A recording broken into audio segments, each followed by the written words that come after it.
Hello everyone, welcome back to Music Theory for Beginners.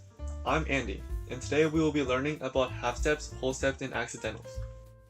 The increment between two adjacent keys or notes is called a half step. For example, the space between C and C sharp is a half step. Commonly, we abbreviate half steps with the lowercase h.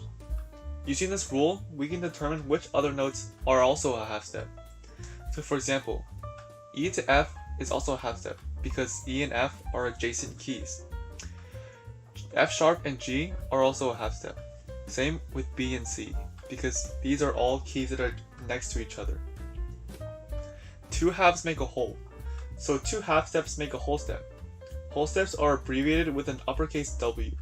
The space between D and E is a whole step because there are two half steps that make up D and E. And if we look, A and B is also a whole step because from A to B we have two half steps.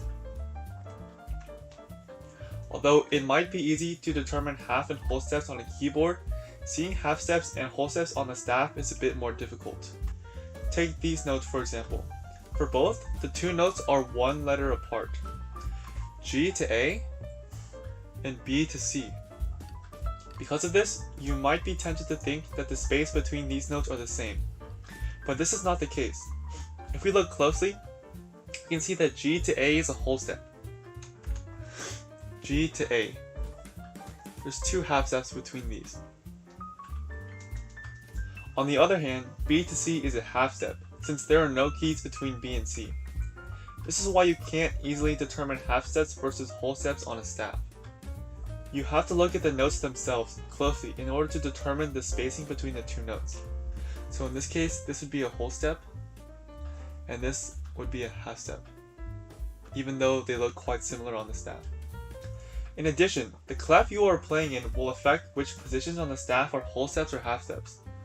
So, if we change this treble clef to a bass clef, this note becomes a B, and this note becomes a C, which is a half step.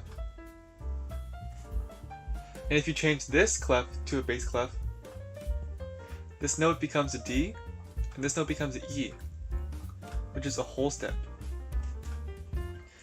As you can see, the clef can affect which lines or spaces are half or whole steps, so be careful. Now let's talk about accidentals. The three main accidentals are the sharp, flat, and natural. In an earlier video, we discussed how sharps raise a note and flats lower a note. To be more specific, the sharp raises the pitch of a note by one half step. Take the note C for example. If I add a sharp to this note, it becomes C sharp, which is one half step above C. Likewise, the flat lowers the pitch of a note by one half step. Take the note D. If I add a flat to this note, it becomes D flat, which is one half step below D. The natural does not raise or lower the note, it keeps the note the same. So C natural is a regular C.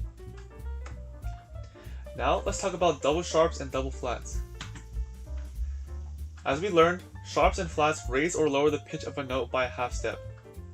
Likewise, double sharps and double flats raise or lower the pitch of a note by two half steps, hence the name double. And two half steps is also a whole step. So for example, an A double sharp means that the note actually played sounds like a B,